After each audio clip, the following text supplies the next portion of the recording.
Before we begin this remarkable story, take a moment to like this video, subscribe to the channel, and turn on notifications. It helps us bring you more real human stories like this one. Today's story is not just about music or fame. It is about endurance, loneliness, joy, and survival. It is about a man who made millions smile while quietly fighting his own fears. A man whose violin filled stadiums, yet whose childhood was filled with silence. This is the story of André Rieu. A story that proves that behind every standing ovation is a very human heart. Stay with us till the end, because what happened in 2024 changed everything. The illusion of perfection. For decades, André Rieu stood beneath dazzling lights, smiling as his violin danced through the air. To audiences, he looked unstoppable, joyful, and eternal. His music turned concert halls into ballrooms and strangers into dancers.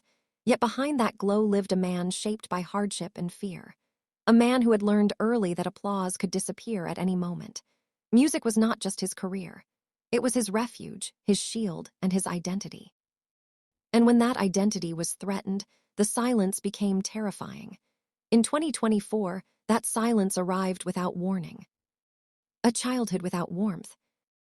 André Rieu's story does not begin with glamour. It begins inside a strict home in Maastricht, Netherlands. Born on October 1, 1949, he was raised in an environment where discipline mattered more than affection. His father was a respected conductor, admired by orchestras but feared at home. Emotions were not welcomed. Mistakes were not forgiven gently. Love was rarely spoken aloud. The house felt orderly, quiet, and distant. André grew up learning that approval had to be earned. And even then, it was never guaranteed. The weight of expectations. As the third of 6 children, André was expected to obey without question. Life followed strict rhythms like a metronome that never slowed. His mother, deeply religious, believed obedience was the purest form of love. Praise was rare. Comfort was almost non-existent. Music practice was mandatory, not joyful. André later admitted that he never felt truly seen as a child. He was trained to perform, not to feel. In that house, vulnerability was weakness. And silence was mistaken for strength. This emotional hunger followed him for years. The first taste of kindness. Everything shifted when André met his first violin teacher. She was young, patient, and kind in a way he had never experienced. She did not scold him for mistakes. She encouraged expression, not fear. For the first time, music felt alive. The violin became more than an instrument. It became a voice for emotions he could never speak aloud. André practiced obsessively, not to impress his parents, but to escape the coldness of home. Through music, he finally felt warmth. And that feeling changed his life forever. Choosing joy over approval. As André grew older, his heart was drawn to waltzes. They were playful, emotional, and full of life. But his father despised them, calling them shallow and unworthy. Their arguments grew painful and personal. André was told he had been raised for serious music, not happiness.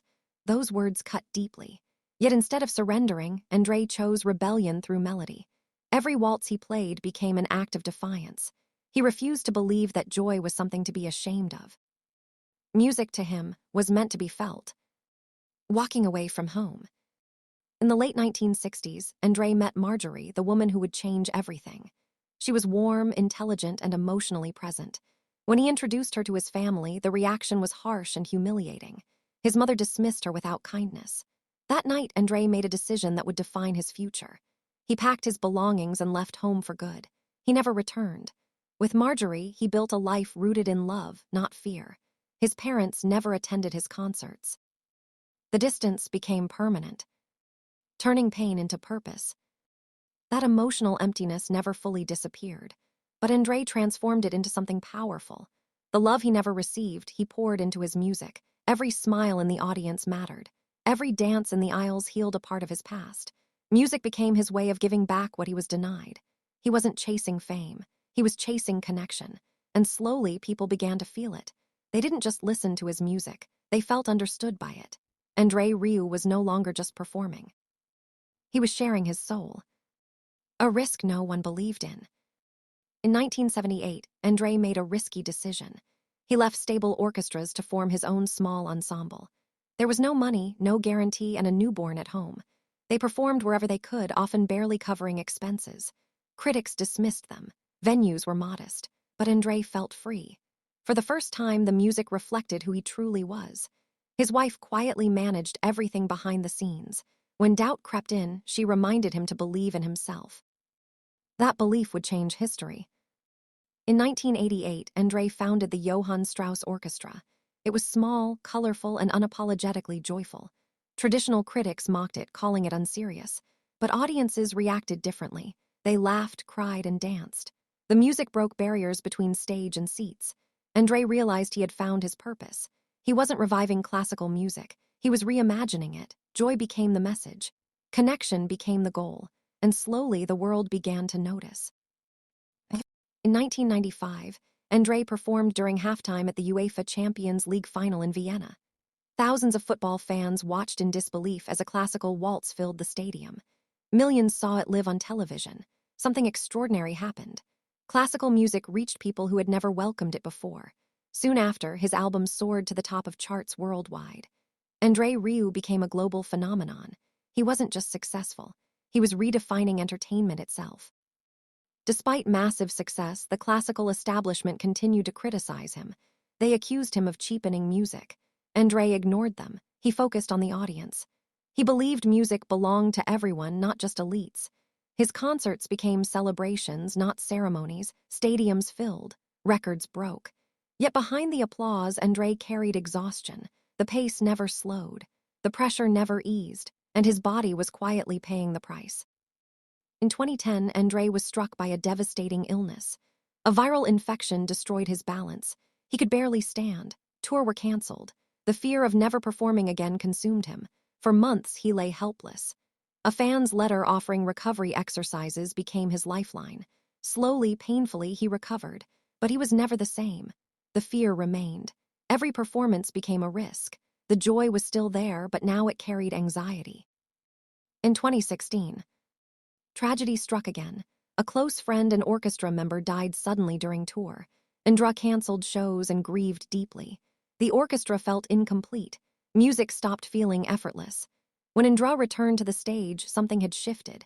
His performances carried sadness, gratitude, and reflection. He understood now how fragile everything was. Success no longer felt permanent. Time had become precious. By 2024, André was still touring relentlessly.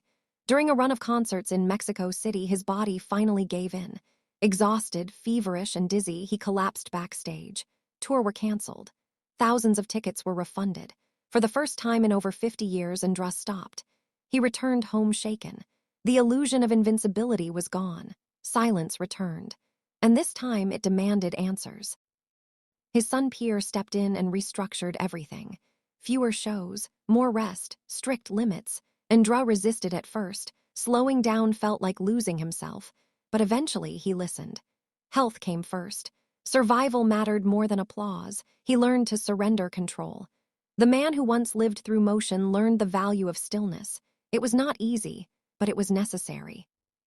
Today, André's concerts feel different. Softer, slower, more intimate. The music carries tenderness shaped by experience. His wife remains his creative backbone. His son protects his health. The castle that once symbolized success is now a place of reflection. André understands that every performance could be his last, and that awareness has changed everything. Beyond fame, André's philanthropy continues quietly. Instruments donated. Children supported. Music shared where hope is scarce. He does not chase recognition for these acts. He gives because he remembers what it means to grow up without warmth. His legacy is not just music. It is kindness expressed through sound. André Rieu's greatest battle was never critics or illness. It was the fear of being unseen again. Through music, he built connection where there was once silence. He turned pain into celebration. And even as the applause fades, what remains is human. Fragile, honest, beautiful. When the music eventually stops, André Rieu will not be remembered only for records or stadiums. He will be remembered for how he made people feel, for reminding the world that joy matters, that music heals, and that even those who shine the brightest are fighting battles we never see. If this story moved you, don't forget to like, subscribe, and share, because stories like this deserve to be heard.